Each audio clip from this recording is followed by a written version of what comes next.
श्री इमरान प्रतापगढ़ी जी। धन्यवाद सभापति महोदय। हम ही को कातिल कहेगी दुनिया, हमारा ही कत्लेआम होगा। हम ही कुएं खोदते फिरेंगे, हम ही पे पानी हराम होगा।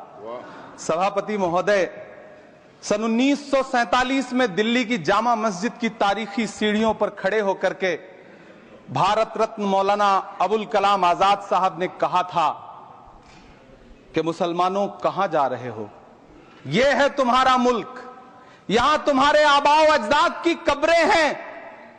उस वक्त मौलाना आजाद की ये सदाएं सुन करके लोगों ने अपने सरों की गठरियां उतार करके रख दी थी। आज उसी दिल्ली में मौजूद देश की संसद में एक बिल आया है जो हमसे उसी जामा मस्जिद की सीढ़ियों के सबूत मांगेगा, जो उन्हीं सीढ़ियों के पास अपनी कब्र में सोए हुए मौलाना आजाद को फिर से कब्र से सदा देनी पड़ेगी कि ये जो कब्र है वो मेरी कब्र है, ये किसी सरकार की जागीर नहीं है। सभापति महोदय, मैं जहां खड़ा हूं इसी संसद भवन के सामने सड़क के उस पार अपनी कब्र में सोए हुए भारत के पूर्व राष्ट्रपति फखरुद्दीन अली अहमद की कब्र है। शायद अब उस कब्र से भी सदाएं आए कि ये कब्र मेरी कब्र है, ये सरकार की जागीर नहीं है।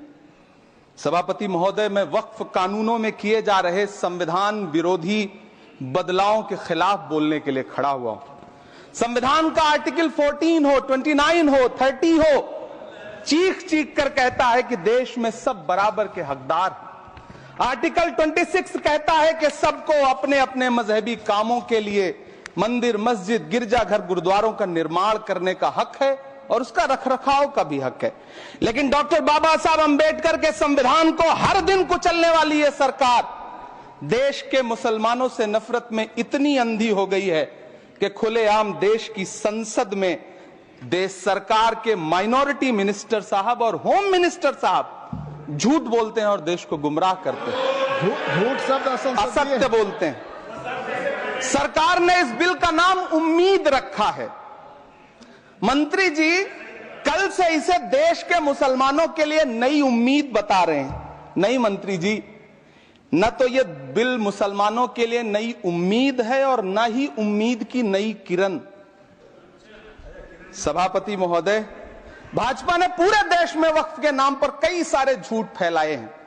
आइए आज उनकी सच्चाई पर बात करते हैं। वक्फ ट्रिब्यूनल को ऐसे बताया जाता है जैसे वक्फ ट्रिब्यूनल कोई मजहबी खाप पंचायत हो। सभापति महोदय, जबकि सच्चाई यह है कि वक्फ ट्रिब्यूनल भी तो सरकारी न्यायिक विभाग है जिसमें सरकार द्वारा नियुक्त जज होते हैं, जिसमें प्रशासनिक अधिकारी होते हैं, कहीं ऊपर से थोड़ी आ गए। सभापति महोदय, देश के गृह मंत्री जी ने इसी सदन में कहा कि वक्फ ट्रिब्यूनल के फैसले के खिलाफ कोई कोर्ट नहीं जा सकता, जबकि सच यह है कि वक्फ एक्ट 1995 की धारा 83(9) के तहत हाई कोर्ट वक्फ ट्रिब्यूनल के फैसले की न सिर्फ समीक्षा कर सकता है बल्कि उसे बदल भी सकता है। सच तो यह है कि वक्फ बोर्ड खुद अपनी जमीनों के लिए कई सारी कोर्ट में मुकदमे लड़ रहा है। सभापति महोदय, दिल्ली की जिन 123 संपत्तियों को लेकर कल माइनॉरिटी मिनिस्टर, होम मिनिस्टर साहब और अभी आदरणीय नेता सदन बात कर रहे थे, आइए उनकी सच्चाइयों पे भी बात करते हैं। 1911 में जब अंग्रेजी हुकूमत ने कोलकाता के बजाय दिल्ली को राजधानी बनाने का फैसला किया तो रायसीना हिल्स के चारों तरफ जो मुसलमानों की ढेर सारी जमीनें थी उनको एक्वायर किया गया और लुटियन को इसकी तामीर की जिम्मेदारी सौंपी गई। सेंट्रल विस्टा की तरह लुटियन जोन का मेगा प्लान तैयार हुआ, लेकिन उस वक्त के मुसलमानों ने उस वक्त की अंग्रेजी हुकूमत से अपनी इबादत गाहों को बचाने के लिए लड़ाई लड़ी। मामला ब्रिटिश गवर्नमेंट तक पहुंचा। तब यह तय हुआ कि वो जो धार्मिक स्थल हैं उन्हें जस का तस रहने दिया जाएगा। इंडिया गेट के बगल वाली मस्जिद हो, जाप्तागंज, सुनहरी बाग मस्जिद हो, पार्लियामेंट रोड वाली मस्जिद हो, ऐसी 123 संपत्तियों के मैनेजमेंट के लिए 1913 में मुसलमान वक्फ वैलिडेशन एक्ट बना और उसके बाद एक नया शहर बसाया गया जिसे लुटियंस जोन का नाम दिया गया। फिर 1943-45 के बीच एक और समझौता हुआ आजादी से पहले उसके तहत काफी सारी वक्फ जायदादों को सुन्नी मजलिस औकाफ बनाकर उसके अंडर किया गया ताकि उसकी देखरेख की जा सके। गृह मंत्री जी 2 दिन से सदन में जो बात कह रहे हैं वो दरअसल 123 संपत्तियां उसी सुन्नी मजलिस औकाफ के तहत आती है। सभापति महोदय, आजाद भारत आजाद हुआ। आजादी के बाद भारत में 1954 में वक्फ एक्ट लागू हुआ, जिसकी धारा 9 के तहत 1964 में केंद्रीय वक्फ काउंसिल का गठन हुआ। दिल्ली की वही 123 प्रॉपर्टीज को 1970 में सर्वे गजट करके गजट नोटिफाई किया गया। इसके निपटारे के लिए पूर्व प्रधानमंत्री इंदिरा जी के द्वारा 1974 में एक बर्नी कमेटी बनाई गई। बर्नी कमेटी ने 1976 में इन 123 संपत्तियों को दिल्ली वक्फ बोर्ड की संपत्ति होने की रिपोर्ट सौंपी।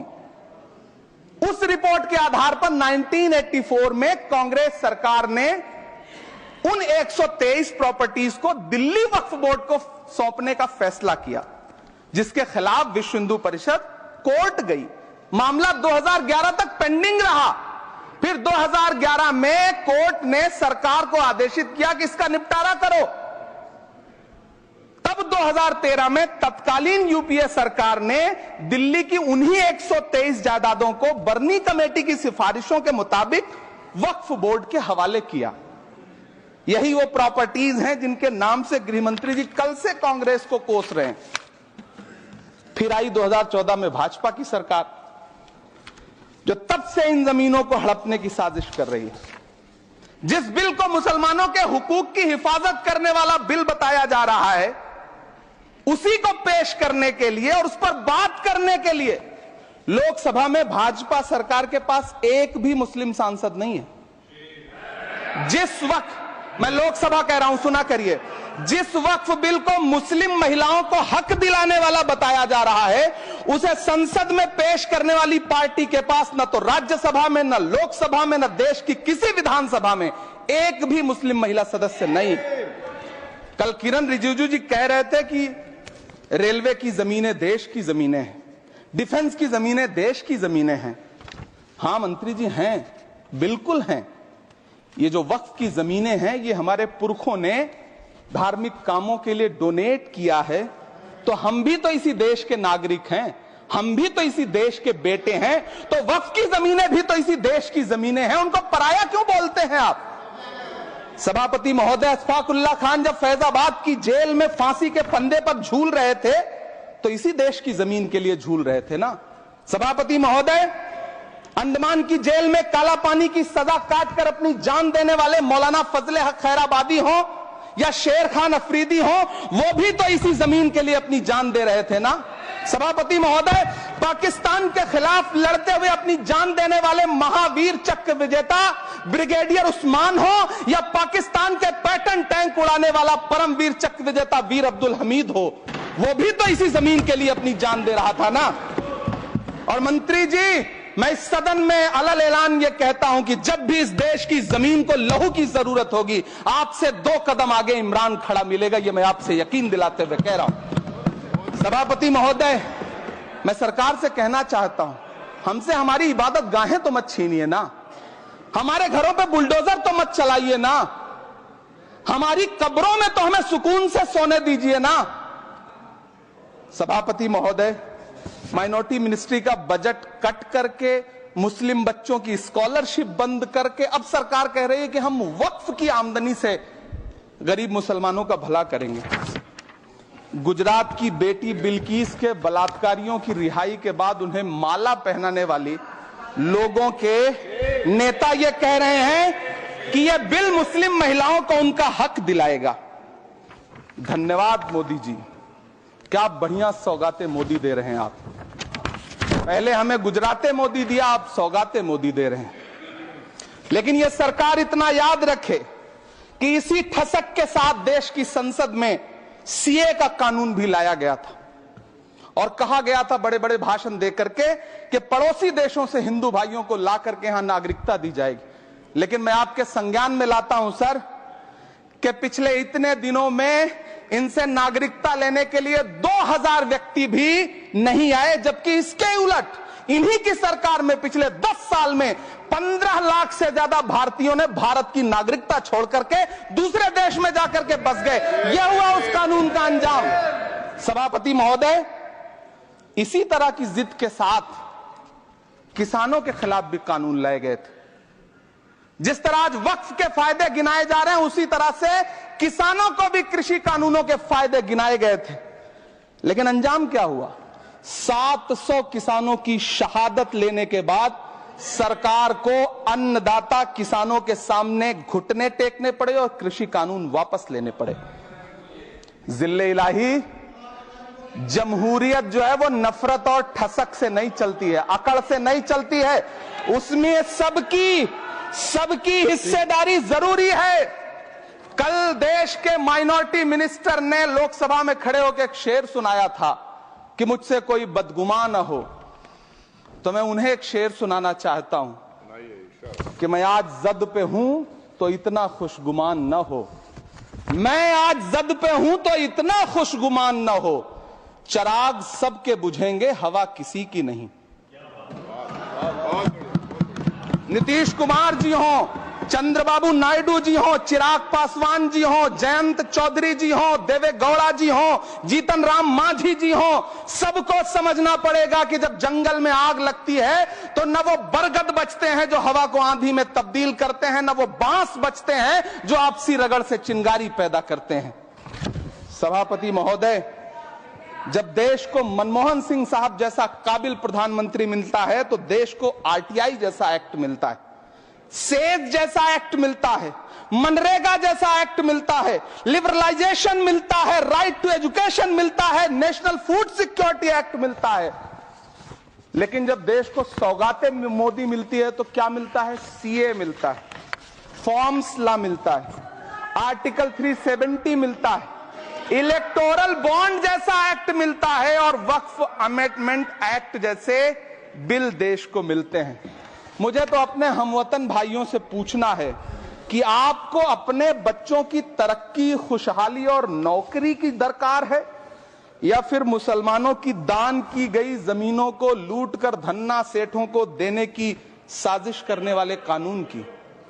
सभापति महोदय, यह सरकार रात के 3 बजे तक पूरे देश को जगा करके संसद में अपने ही नागरिकों को नीचा दिखाने के लिए वक्फ बिल ला रही थी, तो उधर रात के 1:30 बजे अमेरिका हम पर 26% टैरिफ लगा रहा था। सरकार की प्राथमिकताएं देश को पता। सभापति महोदय, मैं बहुत भावुक हूं आज, और मुझे अच्छा लगा कि आदरणीय नेता सदन जगत प्रकाश नड्डा जी ने बहुत अच्छी बातें भी की, मन से बातें की। क्योंकि उनके नाम में प्रकाश जुड़ा है तो मैं उनमें हमेशा एक रोशनी की किरण देखता हूं। मैं उनके सामने बहुत अदब से यह बात कहना चाहता हूं कि चरागों के सफर में दबदबा हो आंधियों का तो फिर अंजाम जुल्मत के सिवा कुछ भी नहीं होगा। यह दुनिया नफरतों के आखिरी स्टेज पर है, इलाज इसका मोहब्बत के सिवा कुछ भी नहीं होगा। मैं भावुक हूं, मेरी पलकें गीली हैं। अगर देश की एक बहुत बड़ी आबादी को लगता है कि आप उसका भला करने के लिए नहीं बल्कि उनकी इबादतगाहों, उनकी कब्रिस्तानों, उनकी खानकाहों को बर्बाद करने का बिल ला रहे हैं, तो फिर आप अगर समझाने में नाकामयाब रहे हैं तो यह आपकी नाकामयाबी है। पहले समझाइए, उसके बाद कोई बिल लेकर के आइए, तब शायद हम आपका इतनी पुरजोर तरीके से विरोध ना करें। लेकिन सभापति महोदय, मैं अंत में सिर्फ इतना कहना चाहता हूं कि इस बिल में जो भी पॉइंट्स दिए गए हैं, बॉम्सी पोर्टल देख लीजिए, सरकार का झूठ आपको पकड़ में आ जाएगा। हम डरे नहीं हैं, हम सिर्फ सरकार से अपील कर रहे हैं कि हमें अपना समझिए। हम आपके अपने हैं, इस देश के नागरिक हैं और आप ताकत में हैं। संख्या बल के आधार पर बिल हो सकता है आप पास करा लें, लेकिन आपको यह बात समझनी पड़ेगी कि हम तो वो तारीख हैं, जहनों में रहना है जिसे, कागजी पुर्जे नहीं जो फाड़ डाले जाएंगे। जिस जमीन पर मैं खड़ा हूं यह मेरी पहचान है। आप आंधी हैं तो क्या मुझको उड़ा ले जाएंगे? आपको यह बात समझनी पड़ेगी। आपको अगर इतना विपक्ष की तरफ से पहले जेपीसी में इतने सारे पॉइंट्स आए और उसके बाद कल से लोकसभा में और राज्यसभा में सुझाव आप सुनने को तैयार नहीं है, लोगों की शंका को दूर करने के बारे में आप बिल्कुल सोच नहीं रहे, बस आप कह रहे हैं यह बिल उम्मीद की नई किरण है। नहीं साहब, इसे भले किरण जी लेके आए हैं, लेकिन ये उम्मीद की नहीं बल्कि नाउम्मीदी की किरण है। और इस देश की एक बहुत बड़ी आबादी इस बात से खदशे में है, शक में है कि आप सीधे उनकी जमीनों को लूट करके धन्ना सेठों को बेचना चाहते हैं। मेरी अब भी आपसे अपील है कि इस बिल को वापस लीजिए। यह बिल कहीं से आपके अपने नागरिकों के लिए अच्छा नहीं है। यह बिल सिर्फ इस देश के मुसलमानों को नीचा दिखाने का और अपने एक ऐसे मतदाता वर्ग को खुश करने का बिल है जिनको इस बिल के पास हो जाने से कुछ मिलेगा भी नहीं। लेकिन आप एक नैरेटिव देना चाहते हैं, एक मैसेज देना चाहते हैं। मेरी आपसे अपील है कि कृपया ये जो सबका साथ सबका विकास का नारा है, इस नारे को रत्ती भर तो चरित्रार्थ कर दीजिए। बहुत बहुत धन्यवाद।